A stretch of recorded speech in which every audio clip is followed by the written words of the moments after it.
kulanti wacan oo wanaagsan daawadayaal meel walba aad joogtaan waa maalin kale qurux badan iyo beejka Cabdullaahi Yare maanta yaa marti ku oo idin wada haddaba idinkaba iska garta soo dhaw Hani Maxamed Cabdi oo ka mid ah wariyaasha ka shaqeeya magaalada Muqdisho hani ku soo dhaw beejka Cabdullaahi Yare marka hore aad iyo aad oo mahadsan tahay Cabdullaahi Yare iyo sidoo kale tiimkiisa aad baan salaamaya xalay Ramadaan Mubaarak sharaf ay tahay in beejkaaga maanta ka soo muuqdo tiimkaagii asxaabtaadana ay markaasi arkaan sidoo kale tiimkayga asxaabteeda waxa leeyahay Cabdullaahi Yare kor ha loo qaado oo waxa waaye asxaabta follow soo dhahaan sidoo kale na u share gareeya muuqaalkan waliba aan madaxayga ma sha Allah hani haddaad aragtaan Cabdullaahi Yare waa aragtay Cabdullaahi Yare haddaad aragtaan hani waa aragtay hani waxay ka mid tahay gabdhaha aadka loogu yaqaan magaalada Muqdisho hani wadooyinkii u dambeeyay waxa u xiibsiibatay sida la sheegay dhanka iyo xayisiimaha maxaa ka jira warkaas waxa waaye malaayga badda maxaa wala jira ka soo klibkaas Allah macna barashiigri way ugu noqdo sheegna balaare wala ka jira aad iyo aad Cabdullaahi waxa waaye haddii aad marmatahay saxafi aad tahay waxa loo baahan yahay dhan walba inaad maaragtay badda ka gasho marka soo haddii awal barnaamijyadeyda iyo wararka iyo maaragtay aan u badnaa hadda xoogaa muddooyinka dambe waxaa moodaa in xayisiimihii maaragtay dabcan xaggooda u batay khabar si taw si gadaal dhaglasi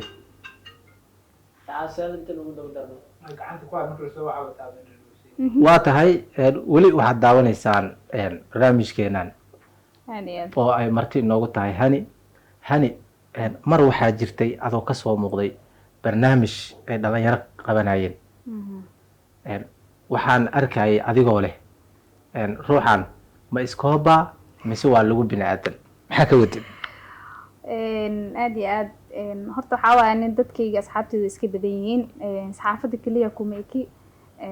soo tiimkaas waa tiim asxaabteyda ah oo barnaamij markaas ay igu casuumeen marka wiilal badan oo asxaabta ka mid ah xilligii waxa waaye faarax lagu baasta la dhihi jiray camal marka tiimkaas asxaabta baa la qiimeynayay oo tartan loo sameynayay dhalinyaradan lagu dhiirigelinay in maaragtay jiimka iyo banooniga iyo waxyaalahaas ay badsadaan si ay u helaan macnaha dee lagu xayo oo waxtar leh marka taasaa keentay macnaha ma la isdhihi karaa marka maadaama aad reactionkaasi u ahaa ninkaasi inuu isdhiso luga adag u yeesho asagana uu ku sheegay lugihiisa dee uu ku socon karo alxamdulillah yihiin ma gabdhaha waxay aad u jecel yihiin nin dhisan oo jiim qaado yani ma sha Allah maxaa u diiday gabdhaha ayaga ruuxooda inay ruuxa marka hore intay keensadaan ay qarash gareeyaan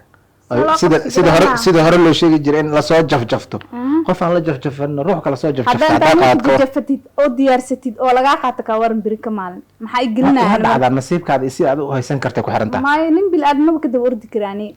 hadoo baxo oo baxay le laakiin qarashkayga iyo waqtigayga iyo maaragtay juhdigayga intaan ku bixiyo hadduu naakal raaco ka waran maxay gelinayaan asoo dhisan ha ii imaado hadduu baxayna ha baxo hadduu joogayna joogo maxaa ka jira warar ayaa sheegaya in hani maalmahan dambe ay ku mashquulsan tahay sidii wadanka banaankiisa ay ku aadi lahayd ma yani dalkayga joogo waxa waaye dalkan wax lagu dhaafsan karo ma jiro ay baxareenin ma la isdhihi karaa faarax lagu baastayaasha markay wadanka ku bateen ee macnaha aad u daldoorsato wadanka banaankiisa maya waa beenina warkaas ugu dambeyn su-aasha ku weydiinayo hani waxaad ka mid tahay bahweynta iskaabulada Soomaaliyeed goorma ayaad ka bixi doontaa aad isdhihi kartaa walaahi waxaa horta gabadha marka ay gabar tahay oo maaragtay mustaqbal inay samaysato aad bay u wanaagsan tahay oo hooyo ay noqoto waana maaragtay gabar walba waxay ku haminaysay inay maaragtay reer dhisato oo maaragtay hooyo Soomaaliyeed ay qayb ka noqoto anigana tiimkaas inaan galo insha Allah mar dhawaa rajeynaya marka goorma la isdhihi karaa bilooyin ama sanado goorma aad ka bixi doontaa groupkan iskaabulada sanadkan dhexdiisa aad u mahadsan tahay mar kale ku soo dhawow page-kan Cabdullaahi Yare